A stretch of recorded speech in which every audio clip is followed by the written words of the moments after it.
BTC has another record day of inflows. Grayscale sells around $600 million of BTC as outflows reach new all-time highs. But have we turned the corner?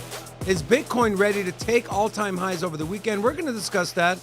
Also, Caitlin Long, the founder of that one bank in Custodia Bank. Come on, bro. Custodia Bank, went to New York, came back and said, hey guys, they're screwed. There's no more Bitcoin left on the OTC desk. We're going to talk about what kind of volatility that can bring to Bitcoin. We also are going to look at maybe putting in a potential trade live on the show. We got Forrest joining us. We have so much to talk about. Let's get into it.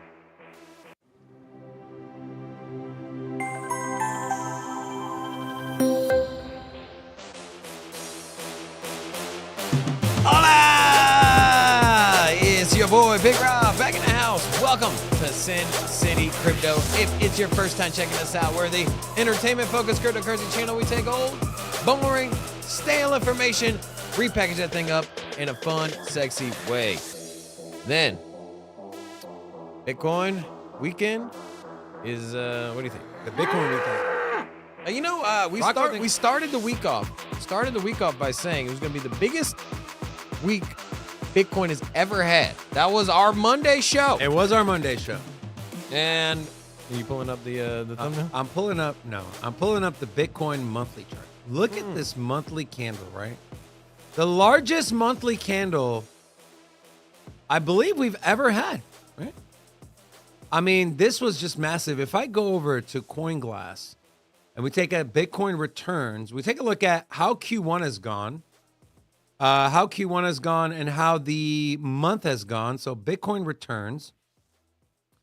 Q1, we're already up 45% on Bitcoin, 49% on ETH. We talked about this at the end of last year. Forrest said it, I said it, Robin said it. Q1 for ETH is usually always bullish, and it's lived up. And look at this month. The largest month gain we've had since, what is this, 53% in 2017, November. November of 2017, the largest monthly gain we've had at 43.55%. With that being said, I want to bring in my buddy Forrest, who joins us every single Friday.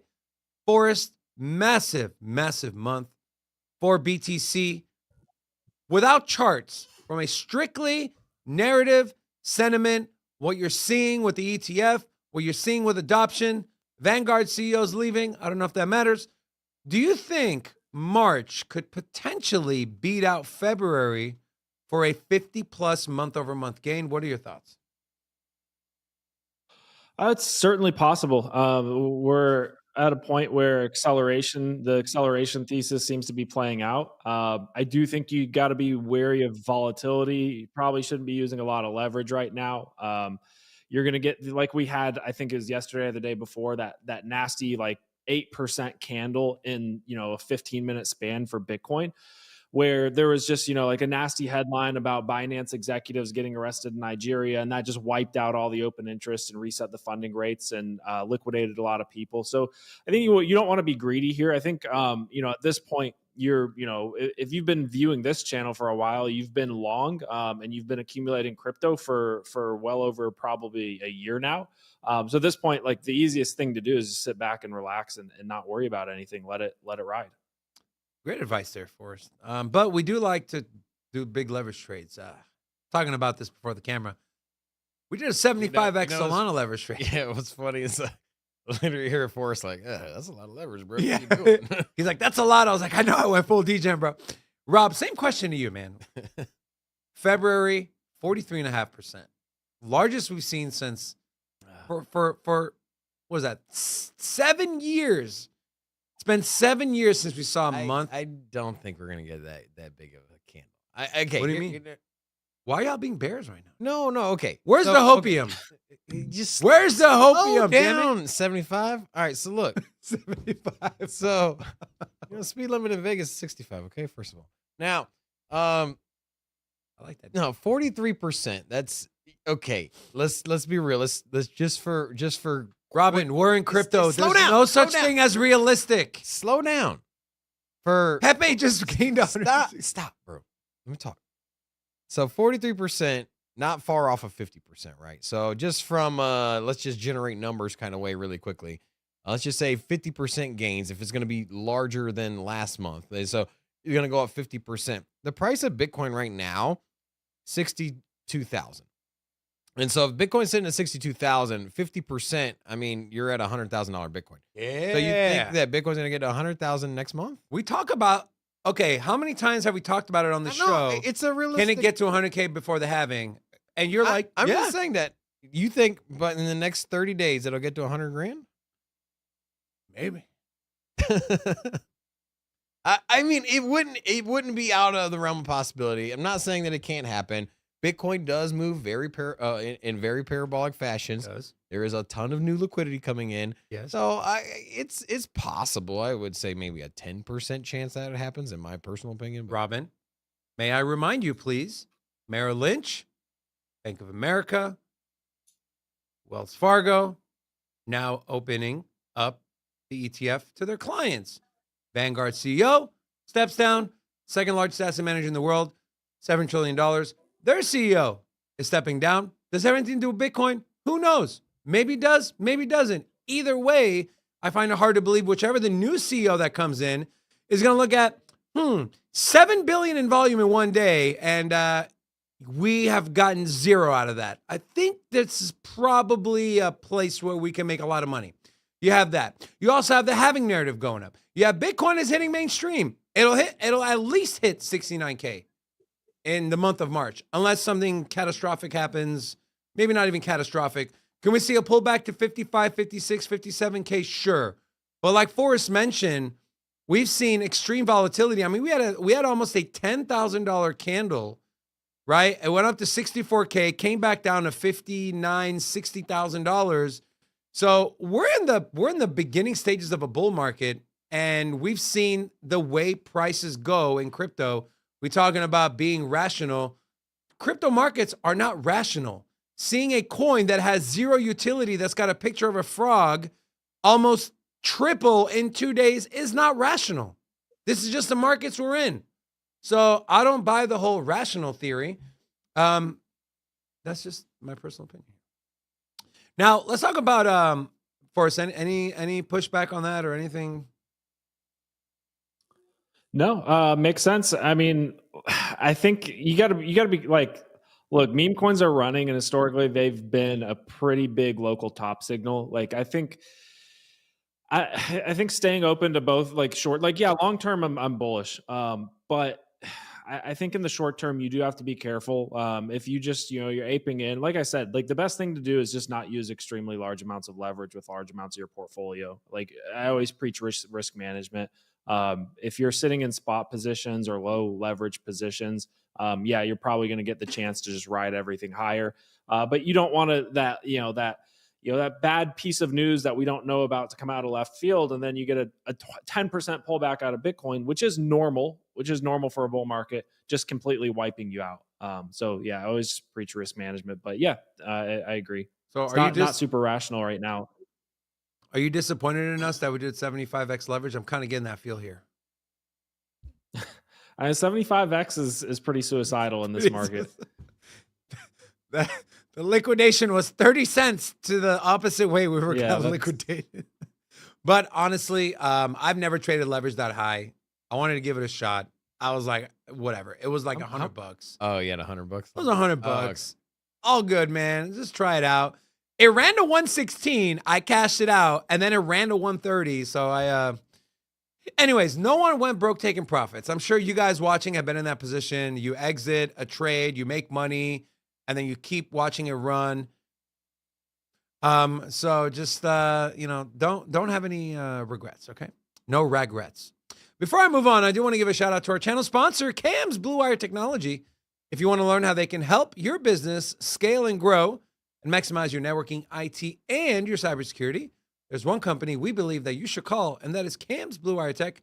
This is bluewiretech.com, or click the link in the description of this video. Now, I do want to share this. This is Bitcoin flows from BitMEX Research. Pretty big day for BlackRock, bringing in $603 million. $1.2 billion in 2 days. Folks, this is not volume, okay? This is inflows. $613 million worth of Bitcoin had to have been bought just from yesterday's trading. $1.2 billion over the last 2 days. We also had big outflow from... How much did you say yesterday? Yesterday, 612. Or sorry, yesterday, 603. The day before, 612. 603. Inflows, not volume, inflows. And billions of millions. dollars? 603 million. Excuse me, millions of dollars? So 2 days, 1.2 billion. Just BlackRock. Fidelity, 2 days, 285 million. Those are the two biggest ones. But also we have 1.2 billion, right? Yeah. I'm doing some math here. Grayscale, though, 600 million in selling. Guys, imagine this. Imagine this. If I told you, hey, tomorrow is going to be $600 million of Bitcoin being sold, you would be like, oh my God, I got to get out again. What if I told you that happened and price still went up? So put it in perspective, what that is it's just shy of 20,000 Bitcoin in the last 2 days by BlackRock. So 19,672 Bitcoin. So you had 20,000 Bitcoin purchased by BlackRock. 900. You said in 2 days? 2 days. So you can say 10,000 a day. So let's just say, and those are high volume days, way more than the prior 6 weeks. But it's still nothing crazy, right? We were doing around in between $1 and $2 billion in volume, or we had $1 and $2 billion in volume a day. We were up to 4 or 5 the earlier in the week. So nothing too crazy, a 2 to 3x on volume. But still, think about it: 10,000 Bitcoin a day earlier this week, and we only mine 900 Bitcoin a day. And so if the miners mine every Bitcoin and then sell every Bitcoin, it still falls short by a factor of 10. More. More than 10. And we know that the miners aren't immediately selling everything they mine, especially in the impending market. And they also got to cover the overhead with the halving coming and the loss of revenue. Because, I mean, realistically, miners are going to get a cut in profits. People always disregard that. And so miners are currently holding Bitcoin and not selling it all. How anyone could be bearish on Bitcoin right now is beyond. I'm not talking about short-term price action. I'm not talking about, hey, we're at a resistance level, we're going to break possibly down 5%. That's not what I'm talking about, just the overall sentiment of Bitcoin. How in the world can anyone have a negative outlook on where Bitcoin is going? You do not have to be a rocket scientist. You don't have to be Paul Kruger. You don't have to be a Nobel Prize winning macroeconomist to understand the dynamics of supply and demand. Okay? If we're all chasing the same thing and there's only 5 of them and you have 500 million people chasing those same 5 things, it goes to the highest bidder, who's got the most money, who's got the most resources. And at some point, OTC desks are going to be dry. What do? They start pulling from the order books. Price starts to go up. People are incentivized to sell now because they need to buy the Bitcoin to put it for their spot ETFs. It's common sense. Damn it, it's common sense. I can't believe there's still people saying Bitcoin's going to go to 10 grand. Shame on you. Shame. Forrest, you're not one of those people, right? I think you're muted, Forrest. Yo, Forrest, you're muted. Forrest, your mic's muted, brother. Sorry about that. Okay. Yeah, I mean, no, I'm not one of those people. No, the bear case right now is, and the biggest thing working against Bitcoin is the fact is Grayscale, the GBTC trust, and actually, you really in a perfect scenario, I would actually like to see Bitcoin not go up for a little while. I'd like to see Bitcoin chop sideways and get some distribution out of this Grayscale Bitcoin trust. And the reason being is because if you remember when Bitcoin was $38,000, $40,000 after the ETF decision went through, you had a lot of Grayscale Bitcoin being sold. That Bitcoin that was being sold out of the Grayscale Bitcoin Trust ETF that was flowing out was only worth $38,000 to $40,000. Right. So you can get a situation where if Bitcoin just keeps going up too fast, that even though there's a lot of Bitcoin being sold out of the GBTC trust, the total assets under management for the GBTC trust dollar denominated could actually still be going up. That's very good. If the value Forrest, of Bitcoin great goes up. point, So Forrest. Great point. yeah, it kind of starts working against you if Bitcoin goes up too fast. So I'd really like to see it go sideways for as long as possible after this ETF decision. Because the more we build a base and the more GBTC that gets sold before we go too deep into a bull market or into price exploration and new all-time highs, I think the higher we're eventually going to be able to go. Because if we just shoot straight up to 100K this month or next month or very, very quickly, all of a sudden GBTC has so much more dollar value assets under management that are only going to hurt us later on down the road. So I think here I don't know what's going to happen, but that is the main thing working against Bitcoin right now. And again, I don't think it's a bad thing. I don't think it's something that's going to kill us or cause Bitcoin to go down to 10K, but that's like the main thing you want to watch is we don't want to see accelerating in the like right now, I wouldn't mind seeing accelerating GBTC outflows because then they have less to sell later on. But as we go higher, you kind of it can start to work against you. It's kind of a complex, hopefully that makes sense. It's kind of a complex relationship there. It does make sense. And that's why we love having you on, is because you bring different perspectives to the show and to the viewers. So I want to continue on this ETF narrative. So BlackRock's Bitcoin ETF hits a record $10 billion in assets under management. This is the fastest an ETF has hit 10 billion at 37 trading days, the fastest ever. Just 4% of all ETFs, no matter the time frame, have ever even reached the $10 billion mark. Bitcoin is making history. Bitcoin is making history. Guess what this is going to do, guys? People at BlackRock, Fidelity, and all the other ones, they're going to look at this and say, holy shit. Holy shit. Can we do this with Ethereum? Can we do this with Solana? Can we do this with a basket of crypto assets? It opens up all new doors. Then you have this I mentioned earlier. Caitlin Long, the founder of Custodia Bank, thank you for that, Rob, said, quote, I spent time in New York City over the past couple of days. There was almost no Bitcoin available for sale on the big OTC desk. Now, this, of course, isn't all of them. But New York City, yeah, BNY Mellon. They're a big custodian of cryptocurrency there. So, and they're the financial capital of the world, supposedly. So, very interesting here. And again, guys, simple supply and demand. If the demand continues, even if demand starts to dwindle a little bit, there's just not enough Bitcoin to go around. I think, I forget who tweeted this, and it's obvious, stating the obvious here, but when you read it, it's like, damn. Bro, when you add the halving too, I mean, Jesus, man. I mean, there's barely enough to go around. Robin, think about this, guys, Forrest and Robin. We've never had an ETF that's been backed by a scarce asset. I mean, gold is... Wait, what? Gold? Yeah.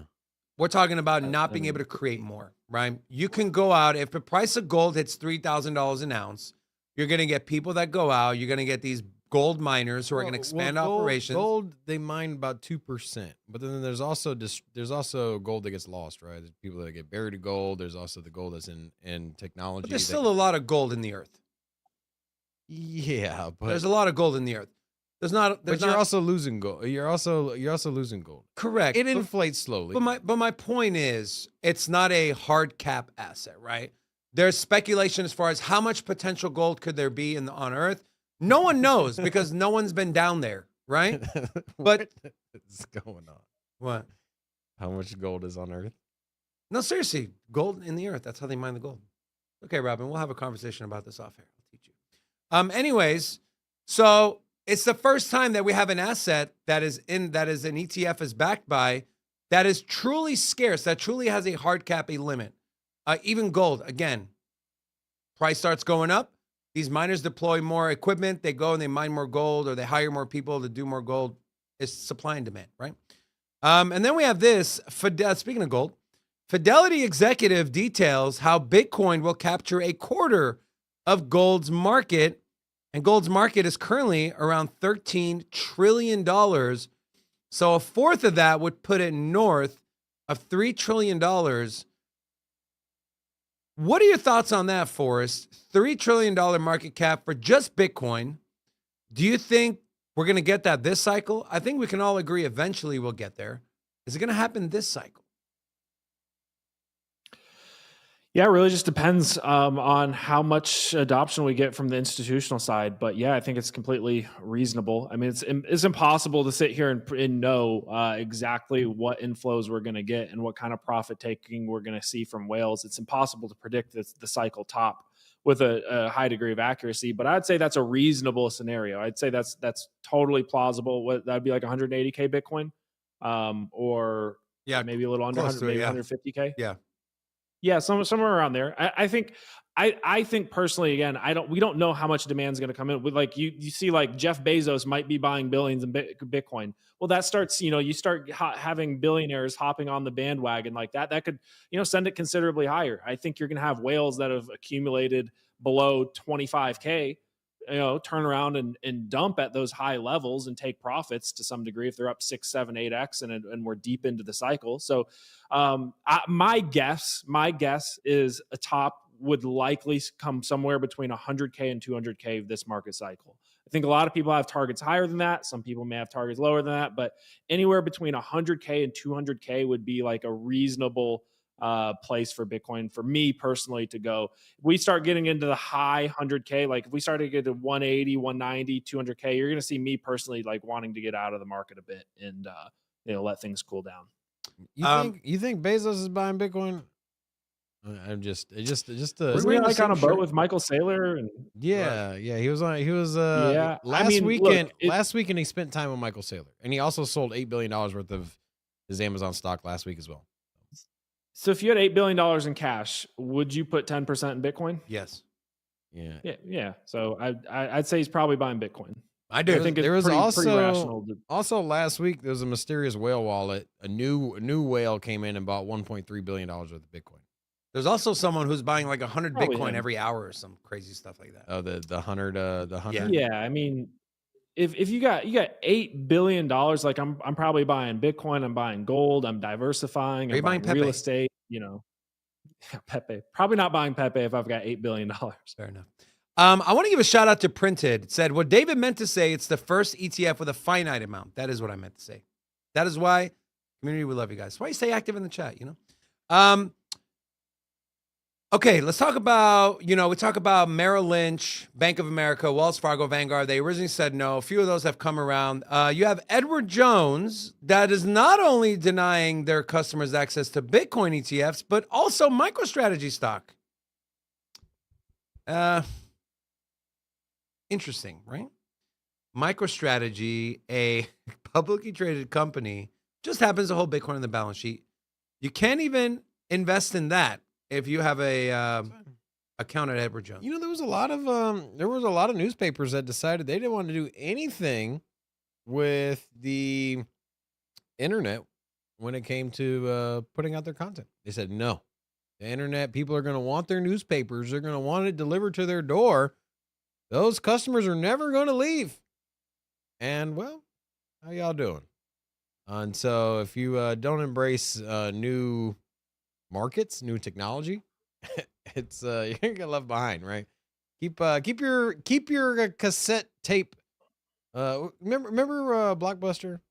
When you didn't rewind, you would get charged $1.50, right? And then they sold those cassette rewinders, right? So that you could speed up the time you would rewind. Let me tell you what, though, bro. going to Blockbuster on a Friday night after school with your dad and mom, buying the popcorn and the candy. Those are the good days, man. Yeah, but then also the picture quality was horrendous. Very. Sound was terrible. But it was like The TV was and then like the TV was bigger than it was half the size of a refrigerator, right? It was. It's was like bulky as 3 well. feet wide, 4 feet wide. those are the good old days, man. We had a super chat from let me take a look here. From Kay. And Forrest, I would like you to take this question if you don't mind. If institutions hold the majority of the Bitcoin supply, would that decrease the price volatility against retailers dumping on each other anytime they hear a negative rumor or maybe an exchange having an issue? Yeah, I think in general, you're going to see dampened volatility. Mainly, the main reason you probably see dampened volatility versus what we've seen in past cycles is mainly because a lot of these institutions and asset managers, they're trying to hold a percentage weightage in their portfolio, right? So let's just say you have $100 billion portfolio and you've got $5 billion in Bitcoin. Well, if Bitcoin's price doubles, now all of a sudden you've got $10 billion in Bitcoin and $105 billion total in your portfolio. So you're at like a 7, 8, 9% weightage in Bitcoin. Well, they want to get that back down to 5% because that's their target percentage. This is just how they do things, right? So they're going to sell some Bitcoin, right, and bring their percentage allocation back down to 5%. If Bitcoin's price drops by 50%, now they only have $2.5 billion in Bitcoin. Well, now they've got 2.5% weightage in Bitcoin. They're going to reallocate and shuffle some things around and buy the dip. And when you have a lot of institutions and asset managers following a target weighted percentage, you're going to have them selling into rips and buying dips naturally. And that should decrease the volatility over time. Now, the short-term volatility, like I still think that Bitcoin's a hyper leveraged market. We have like one of the biggest derivatives markets there is, in terms of access to perpetuals and leverage and even options now. You'll still probably see those big 5-10% daily candles where things can get volatile and whip in either direction, especially if there's news, especially if there's a lot of open interest in outstanding leveraged longs and leveraged short positions where you're just going to have big liquidations. So like intraday volatility will probably still remain, relatively high, especially because Bitcoin's, in my opinion, pretty objectively a pretty speculative asset, right? It's the hot speculative asset right now. So there's a lot of derivatives volume pumping into Bitcoin, and that can kind of shake things up on an intraday or intra-week type time frame. But I think the institutions, the net effect there is that, I think big moves out, once the dust settles on these ETF flows, right? I think big moves outside of, 20-30% in either direction will become less and less common. I personally, I tweeted something out post ETF, like when Bitcoin was crashing, saying I don't think you're going to get a lot of 20% corrections in Bitcoin in terms of short-term dips to buy. I think they're going to become increasingly rare. And when you do get a 20% dip in Bitcoin, you're probably going to have a lot of rebalancing going on that's going to start to drive Bitcoin back up. Rob, anything to add to that before I but great insight there for us. I think with giant events, you dampen the sell pressure, right? I think that's kind of where the question is alluding to. Hey, well, if institutions are holding a lot of Bitcoin or a lot more percentage of Bitcoin versus traditional retail, they're not going to go out and get spooked and just sell their position. So you're probably not going to get giant downside crashes in the way we've had before, at least not on the Bitcoin chart. But this Nuki. $100 super chat. My boy Billy, who's actually in studio today. Billy is in studio. Yeah. Love Billy, man. Billy started off as a community member. When I first saw him, because you would see him in a lot of different chats, I always thought he was this like 25-year-old rock star rocker guy, right? Crypto Billy. And then I see him, I'm like, he just called you old, bro. That's not Billy, I'm sorry. That was bad. Billy, I didn't mean it that way. I meant my perception of you was this like this voracious, loud guy, Just put it. and you turn out to be this super cool. And Dave, let it go, You're now a please. personal friend of mine.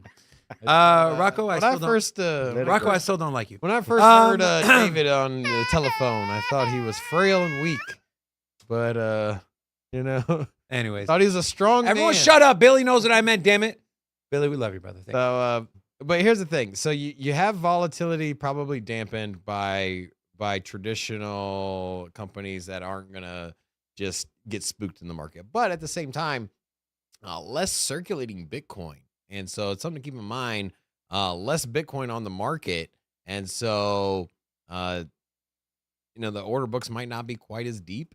I don't know if that really applies to Bitcoin, but I know that like, hey, if there's too much, if too much of the retail is staking a crypto token, for example, like you take Cardano as one example, they have a massive amount of staking. Now, because those people are locked in, there's less in the order books, and so maybe price moves a little faster because of the lack of liquidity. And if retail and institutions have a lot of Bitcoin on the books that they don't plan on moving, the order books might not be quite as deep, and so with the lack of liquidity, you might get bigger swings in the shorter term. But I think for longer term volatility, giant movements, I think will kind of subside because institutions aren't going to just exit their position because of some news article. Forrest mentioned derivatives. Trading volume reaches record highs. Deribit, which is a leading crypto derivatives exchange, said yesterday that their 24-hour volume hit an all-time high of $12.4 billion. Open interest was also at an all-time high of $29 billion. And then Coinbase has their futures exchange, which is pretty subpar, if I'm being honest. They saw all-time high. Well, second best day ever, $380 million. So the markets are pumping. And then we have this video from Robert Kennedy Jr. And then we're going to get into the markets. Did you guys see this? No. You're in for a treat, my friends. Nope. You're in for a treat. Bitcoin, you said you spoke at a conference, you bought some of it for your kids last year. You more than doubled your money if you're still holding. Are you still holding? I mean, let's just have a little fun here to end the segment. Yeah, I am. I am. I'm still holding. My kids are very, very happy about it. Yeah, what's Bitcoin's real role? There are members of Congress, both parties, I believe, that think it should be banned. Yeah, I mean, they want it banned because they're being paid by BlackRock and Morgan and all the big globalist banking monopolies that are making money on inflation and making money by the Fed printing money. But American people, the American middle class, is getting rolled, and the off-ramp from that, from the money printing machine is Bitcoin because it is hard currency. And we need to make it transactionally available to the middle class. We need to make sure that people who want to protect themselves against inflation can have this, but also that they have transactional freedom. That the government is not, able now to digitalize our currencies and like they did in Canada. Yeah. And when the truckers disobeyed, when the truckers protested peacefully, their bank accounts were shut down. Well, and they couldn't pay their mortgages. They couldn't pay for their children's education. The government could control their speech by controlling their transactional freedom. And, transactional freedom is as important as freedom of speech. And you only get that from Bitcoin. We're not going to get that, as long as the government controls our digitalized currency. Very well said. Yeah. Any thoughts on that, guys, before we move on?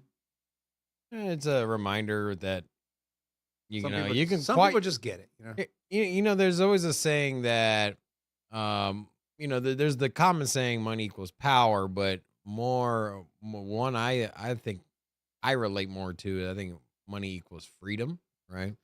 Because you have freedom to express yourself when you're not worried about getting censored, when you're not worried about not complying with your employer. And as let's just say you're a self-made multi-millionaire, you don't have to follow the same rules everyone else does. And I don't mean like, break the speed limit, go over the speed limit, but there's a lot of taboos that society doesn't want you to partake in.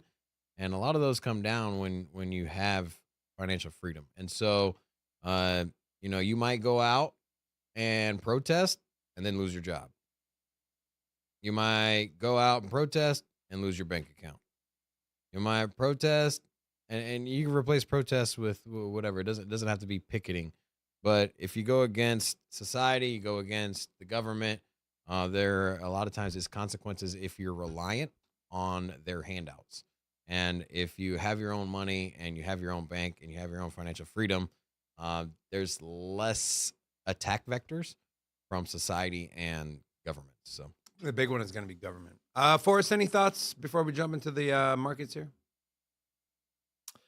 No, I'm pretty straightforward. I am a little bit more cynical. I mean, look, I don't know how much immunity from the government Bitcoin gives the average middle class person, because I don't think the average person is self-custodying. And I mean, you look at like someone like BlackRock, he's kind of saying like, BlackRock's making money on both sides. They're making money off of inflation. Now they're making money off of Bitcoin. They Bitcoin both becomes, sides, baby. Yeah, they're playing both sides. It's called hedging like their bet, guys. Come on. Yeah, you can't get away from BlackRock unless you go to like Monero, and then you get to like regulations and regulatory pressure. There's a reason why they regulate harsher against these privacy coins, because I think they're a bigger threat. I don't think the government's too worried about Bitcoin in particular. I think BlackRock's playing both sides of the fence here, which is it's fine, whatever. I'm glad you said that, because I feel like BlackRock's like, hey man, we're losing money to this crypto thing. Let's just take those profits too. Let's get those. Like, right? Like, they don't want to lose the old business model. Capitalism. But they're like, hey, you guys think you're sneaky? You're making money over there with that crypto thing. You know what? Yeah. Let's go. YOLO. Yolito. Guys, I'm looking at our numbers here. Only 128 likes and 400 viewers, 446. No bueno. Going on here. Guys, do us a favor. If you're enjoying the show, or if you enjoy Bitcoin, just throwing that in there, hit the like button. Let's get this thing up to around 50% like ratio. And then also, we do have some new people here. If you are new, say hello so we can drop an hola back at you. We have CD Luis Pereira, JC CJ or CG, Crypto Trends, Zach Sips, Ryan Randall, Terry Dromer, Rockstar, Yusuf Dimmer, and then also King Peasant. And then I saw somebody, the Kid Come On is in here. I feel like I haven't seen you in a little while. Maybe you have. Come on. Big shout out to you as well. Hola! Welcome to Sin City Crypto. All right, Rob, let's take a look at the markets. All right, so let's take a look. Bitcoin, as we've been talking about all day, kind of trading in this recent channel between 60 and 65,000. This has just been in the last 3 days. So how long will we consolidate here? I do think we hang out between 60 and 65 for a couple weeks. I mean, I know the trend has been up and to the right, but we're getting close to all-time highs, and it's still 50% gains from when the ETF was launched. So I think it's time to cool down for a week or two, but I don't know. Maybe the trend continues. Taking a look at the broader crypto markets, some of the big gainers for today, Pepe up another 40%, up 238% on the week. Dog with Hat also up over 200%. Whiff. Also up 250% on the week. Also up 40%. These tokens are exploding. Also, you got XLR. I'm not familiar. You familiar with XLR? Up 25, 40%. And then the list goes on and on. There's some big AI tokens seem to be doing pretty well. You have Fetch, Singularity Net, Bit and Soar, also known as Tau. That one's, I was doing some research on this one. very interesting AI play. And so they're trying to do AI services without the need for large corporations. So, That ran really fast. bro, this bitten source crazy. I think Um, it's BitTensor, but yeah, BitTensor. Sorry, yeah, it was bitten sore. BitTensor. Bit tensor, Yeah, bitten sore, bit tensor, however you want to say. tomato. Forget about it. So yeah, from $48 back in October, so in 5 months, over 10x. But I mean, you see the power of the AI plays. I mean, that's really what I'm taking away from it. And there are, if you're seeing this ecosystem, and in the same way, like we saw the meme coins rallying earlier this week. It kicked off with SHIB and Doge, rolled into Bonk, and so now you're seeing some of the smaller memes pump. Same thing with when it comes to the ecosystems as far as AI. So, Fetch AI is up tremendously. BitTensor up quite significantly recently as well. What are you Here. laughing at, bro? You hear about the new coin? What's that? So we have dog with hat. Then we have cock in you. Have you heard of dog with cock in you? Mm. That's why you laugh. Yeah. Yeah. All right. Doesn't take much to amuse me. Yeah, Anyways. I can see that. Yeah. So, there's a couple other AI plays outside the top 100, and so for me, I like to see like Ocean Protocol is a good one. This one's up 40% as well. An AI play too. Yeah, that's what I'm saying. Like, so if AI's up, if you Is this a GPU play too? Ocean, I'm not Kinda like Render? I'm not sure, but I mean, this one. Look at that, man. Look at this freaking chart. 40 cents up to. You were in this for a while, right? Yeah, I think I actually still have some Ocean Protocol. From 40 cents up to $1, and so the trend continues. So as Nvidia is posting more and more insane profits in the traditional finance, leading the S&P 500, carrying it on its back. We see the power of AI, Literally carrying it. yeah, and you're seeing this transition over. I mean, how much AI is going to be used in crypto? I don't know if it's necessarily like a cornerstone of, it's not one of the three pillars of crypto, right? Decentralization, scalability, and then what's the last one? Well, but it can play a role in those, right? No, I think it fits in kind of in the same way that oracles do, right? But I don't know how oracles and data services, I just don't know how big of a piece of the pie it's going to have, right? How fundamental is AI going to be? Because I do think that you need an arbiter to analyze smart contracts, right? Because sometimes just strictly having data from Oracle or multiple oracles, you should have some mechanism to decide, hey, what carries more weight? What is more valuable? And generative AI that can look at multiple factors from different points of view, realistically, or data from different points of view, analyze it and use it, I would say almost like a common sense kind of way. I think AI fits that role pretty well. At the same time, AI is not always accurate, so maybe I'm sure that's a double-edged sword. I mean, you see, you type in Chat GPT, you get some lies sometimes, things that are wrong.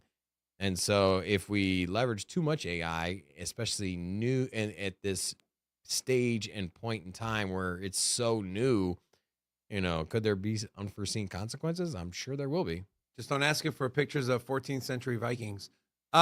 Forrest, where are we at with BTC? I want to share a quick headline from Mike Novogratz.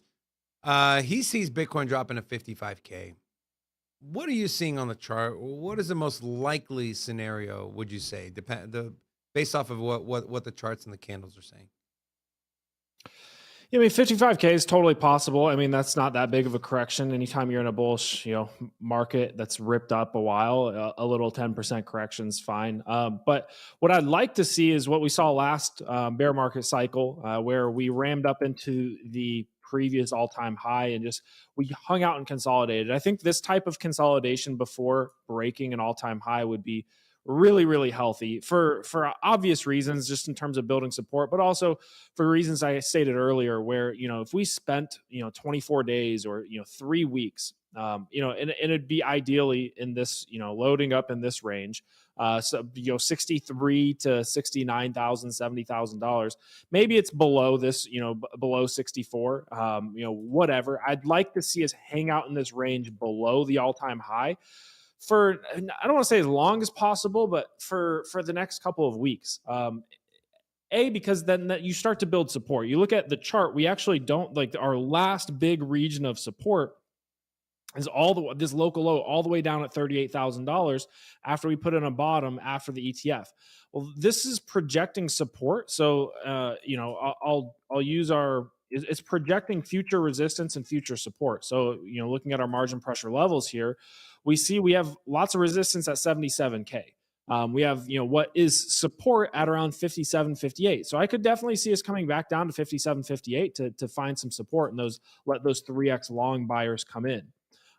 What these levels denote for anybody who's not familiar with them is that this is where you can start. Once again, once Bitcoin's price goes below 57.8, you can start going long on 3X leverage while maintaining a liquidation point below this local low. That's really, really important. But what you'll notice, like, we've just been going straight up.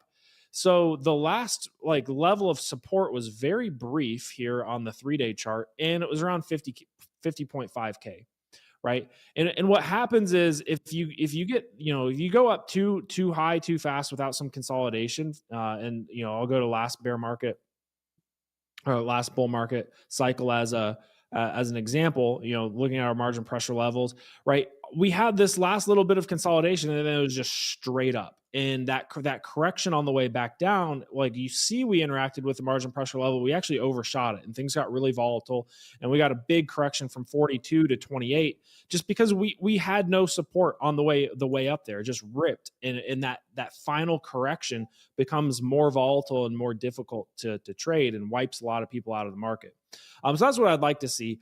On the hourly, I will say, however, we do look fairly bullish. So we kind of had that range, like I said, that I would like us to consolidate in. I'd like to see us at around $64,000 to $69,000 for a couple of weeks. We do have a symmetric triangle, which is a bullish consolidation pattern on the hourly. These can break in either direction, right? They can break down. So if you see it breaking down, you can always I'm not looking to short this market. I just think this is a very dangerous market to be trying to short when you're fighting flows, ETF flows like this in like an infinite bid. But if you start breaking this up, I think you're potentially for a shorter term long trade. That's quite productive. I do think we'll probably get a little bit of resistance here, at this previous highs and then $69,000. But what I really kind of the base case I'm outlining, again, I can't predict the future here, but what would make a lot of sense for me is to see a big, not last move, but one big leg up into this region. And then what I'd like to see is healthy consolidation before we start breaking all-time highs and ripping up to like 77,000 or so. But yeah, that's kind of my base case. Willing to play it in either direction. Like I said, we do have that support down there around 57 and change, which was on the hourly, kind of this last little resistance level before we pop through. So it wouldn't be out of the norm. It wouldn't be crazy for us to break down from this and then back test that region, which is a big margin pressure level that we just already identified. So, if you want to be a more conservative and you want to be more patient, know that this could move upwards, but in the event that it does move downwards, that's kind of your 57 and change is where you probably want to be looking to be a buyer, because I do think we'd very likely find some support there before kind of recovering these levels. But yeah, those are kind of the two scenarios I'd be looking at, either the breakout or if it breaks down, fade it, let it come all the way back down to 57.5 and be a buyer down there. All right. Awesome. I do want to give a big shout out to old Peter Schiff. My boy over here, he You know what? He says CNBC is so fixated on the sideshow going on with Bitcoin and the new Bitcoin ETFs. They haven't reported on today's $43. Oh my God. And the price of gold. Hold on. Stop the show. Rocco, drop the nuke. $43 increase. There you go. Wow. So price of gold is now Whoa, at $2,094. You know, actually, it's a pretty substantial move, but 2%. In the 24 hours, 2% for an asset class as big as gold. All right. You know, Okay, Peter. Your middle name is Peter. Makes sense. Anyway, you can see here on the 24 hours, that $40 right there. huge. Guys, let's leave crypto and go into gold, guys. 2% gains are waiting. Now, what's not 2% gains? Forrest, cover your eyes here. I don't know if you're going to be too happy seeing this, but we closed out a 15x long position yesterday. So got into GRT last night at 29.3 cents, 15x long. Cashed out at 31.3 cents. Nice little double up. And this is what I saw on the chart. So this is GRT on the 1 hour. I got a few things on here. We have the Lux Algo price action concepts. Love using this because it gives me ideas of where money is flowing and what are some premium and discount zones for the price on all time frames. And what I saw was this indicator that it flashes a break of structure when price makes consecutive higher highs and higher lows. So I bought on this break of structure, which was right around that 29.3 cents.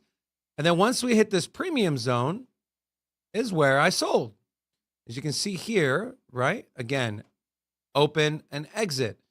And so, but what's looking like graph is doing on the hour is it's finishing up, or it's breaking out of what's called a bull flag. And now we are breaking to the upside. Expect some resistance again at this 32.5 to 32.8 cent level for GRT.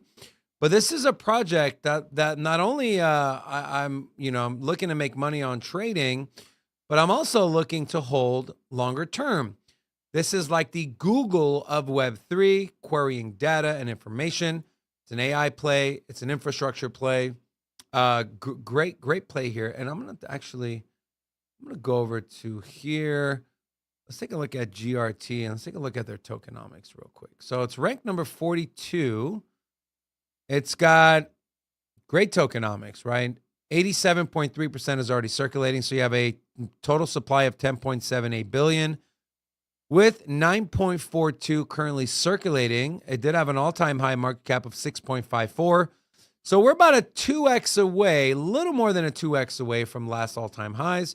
How high can this thing run? Who knows? Another one that's been running pretty hard is Fetch.ai. And someone asked in the chat for us, how high do you think Fetch AI can get to in this bull market? It's already at 1.78 billion. Its all-time high is 1.9 billion, so not too far off from its all-time high. And this is just an absolutely vertical chart. We throw this one on here, and I don't know, Forrest, if you want to pull up a Fetch chart as well. Take a look on the daily. This thing has just been straight up, right? I mean, since Wednesday, just Wednesday alone, we're up over 75. We're up over 73%. So what's your outlook on Fetch AI, Forrest? Maybe from a chart and from a narrative standpoint. What are your thoughts? Yeah, I can share my screen here, but I'll go ahead and be honest. I'm not going to be a big help here. I mean, this whole AI narrative is pretty crazy. I think we're going into AI bubble. So these valuations could just get extraordinarily out of hand. I mean, could it 5-10x from here? Sure. I mean, that being said, it's been straight up. So am I buying here? No. This is a very volatile market that Fetch.ai in particular, don't feel like I have an advantage. I don't feel like I'm buying it at a discount. From a trading perspective, it's just been straight up. So it's going to be very volatile. This is not something that I am personally, like, my total lack of ability to To know where this is going to go next is why I am fading it completely or not paying attention to it. I am very bullish. I am on some AI plays. I'm very, very bullish on AI in general, but Fetch AI at these prices, like, yeah, it could continue to rip and things could get just absurd in this market, especially around AI plays. I don't have a fundamental valuation as I'm not super familiar with Fetch AI as a platform. So I don't have a fundamental like target in terms of fully diluted valuation where this is going to go. So I'm sorry I can't be more helpful, but yeah, it's just like, look at the chart. It's, I'm not buying here. I wouldn't be a buyer here. I'd be looking for other AI plays that haven't run as aggressively yet. I mean, you're talking about buying at a 200-300% premium compared to what you could have bought, 2 or 3 weeks ago if you were paying attention to AI plays after the OpenAI Sora demo is really what sparked this. Just like ChatGPT sparked it, I think, back in 2023 or so. But yeah, I mean, not super helpful. I know. I'm sorry. It's just, when you get to that level of volatility, like, and we don't know how high Bitcoin's going to go. We don't know how big of a bid NVIDIA is going to get. We don't know how high, this AI bubble can get. Things could just go up for a very, very long period of time. Or they could turn around where they're at right now and see a 30-40% correction. But yeah, generally, I think having AI in your portfolio of some sort from a spot position makes a lot of sense. I'm looking at my average buy. My average net cost is 35 cents for Fetch AI. Rob and I have both been talking about it on this channel for quite a while. And so if you found value in our analysis and info and you got into Fetch AI, congratulations, because you made a lot of money. Any thoughts on, I guess, the same question to you, Rob? Any outlook on Fetch AI moving forward and maybe on the grander AI narrative? I do agree with Forrest. I think AI is in a big bubble that's going to eventually pop. Doesn't mean you can't make money off it, though, right? Yeah, and a lot of new frothy markets, especially when they grow pretty quickly, will retrace and bubble will pop. Doesn't mean that the industry is not right. You know what I mean? Here's a good example. You had the .com bubble bust in 2000. It's not that internet was stupid. It wasn't that it wasn't needed. It was just the valuations of these projects were overestimated at an early point of the technology, right? And very similar here. I think people have wild expectations for AI, which I think they should. But I think that how long will it take to deliver? How disruptive will AI be in every sector of our lives? I think it's going to affect certain areas. And I do think that for example, here in Sin City Crypto, we use a lot of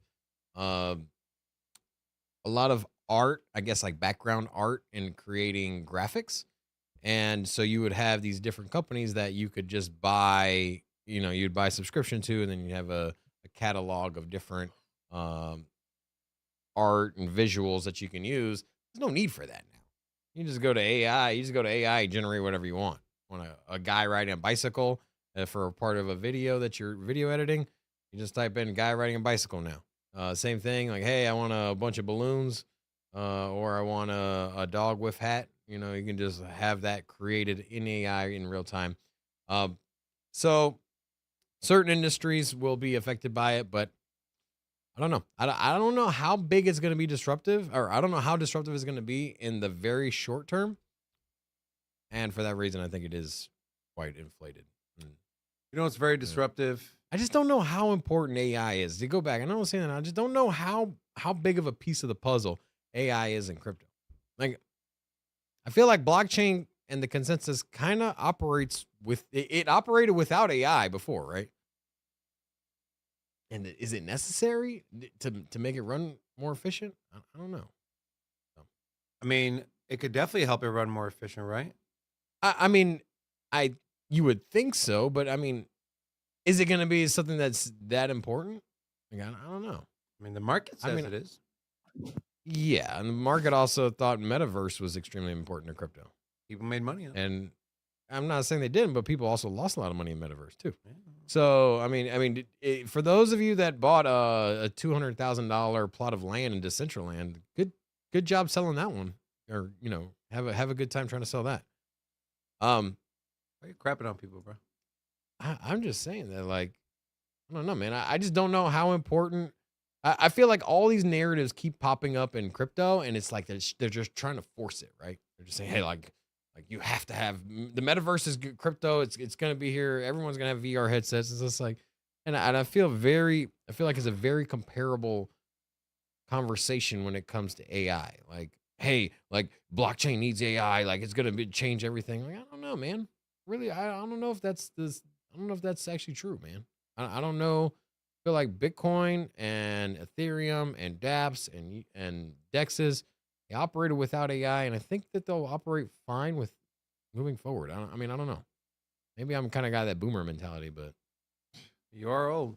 You're the oldest one on the show right now, not including Rocco. You know what is disruptive is 12. Anyone else you wanna make fun of age? 12,634 Years old is how old do you think the people are? 12,634 Ethereum burned. $43 million Was it just burned? yesterday. Oof. 43 mil just burned. And that is the early stages of a bull market. Imagine when this thing ticks up. We're seeing screenshots of people sharing $200 Ethereum gas fees. We're so back. Gentlemen, any parting thoughts before we head into the weekend? Any advice you want to give? Maybe someone who's watching first bull market. Forrest, start with you. Yeah, to take profits. You're in a situation where compared to traditional markets, like the average return for the S&P 500 over 100 years or however long it is, it's like 7 to 10%. You're in a market where if you've been exposed since the bear market, you're probably up many multiples. You're probably up like 300% plus. And if you're not, then that's fine. Like don't rush it. Don't feel like you need to move. Take on a lot of risk to make that happen. But if you make I've just seen it happen so many times. I mean, literally, I've seen it happen dozens of times where people round trip life-changing money because they get greedy. Because a $1.5 million is not enough. They've got to go for 3 or 5 or 10, and they think things are just going to keep going and going and going. And while I'm super bullish, regardless of what you think the market is going to do next, if you hit those life-changing milestones, make sure you take profits. And then parting thoughts going into the weekend. My theory, as I'll share, is that I think when the market's bullish like it is right now, I think you're going to see alts potentially run outside of ETF trading hours. So like this weekend, where you're not seeing the ETF flows and people are looking, where do we gamble? Where do we speculate? Where do we put our money? Well, when Bitcoin ETFs aren't trading, I think a lot of that money will probably flow to alts. Now, we could get a big correction this weekend. I'm not saying we're going to get a big alt season this weekend or anything like that, but I think it's quite possible. I think it makes a lot of sense for money to rotate out of Bitcoin and into altcoins, the more active markets, once those ETFs are not trading. And then my expectation is that we see Bitcoin dominance rise during the week when the ETFs are trading and inflows are focused into Bitcoin, and you see the distribution of that money into the altcoin markets over weekends. That's just a theory. We'll see how it goes this weekend. It's been spot on the last 2 weekends in a row. So we'll see if 3 weekends in a row we see altcoin dominance rise. But yeah, take profits. What about you, Robin? Any words of wisdom? Yeah, we're going into a bull market, and it's really not debatable. It's just more of like time, the time horizon. How soon will the bull market get here? How fast will the top get here? Will we have an impending massive crash and 70 to 80% correction? Maybe. I think that everything is going to be tampered down and less volatile. So I think we're going to get, just like last cycle, where we had an insane amount of printing and liquidity. Last cycle, we didn't hit the heights of Bitcoin price that we thought we were, right? We thought everyone was talking about 100K. It didn't happen. And that was in the biggest printing inflation cycle of US history, right? In global history as well. So if that in that scenario, in that previous scenario where we tripled the supply of money over the course of 3 years, you had to stay at home and weren't allowed to spend money on anything but stuff on the internet. If Bitcoin underperformed expectations of where we thought it was going to go, then the ETF alone, I don't think is going to bring in enough money to exceed expectations on the price up again. So if people are thinking it's going to hit $250,000, $500,000, $180,000, I think we're going to find ourselves in a very similar situation where might not get quite as high as people think. We saw it last cycle. I think it's going to happen again this cycle. And for that reason, as Forrest was saying, don't go all in on this hope that, hey, Bitcoin's going to get to this magical price. Everyone's talking about it. So let me put all my eggs in this basket and hold it to death. Do us part, you know? So. Hold us to death, do us part.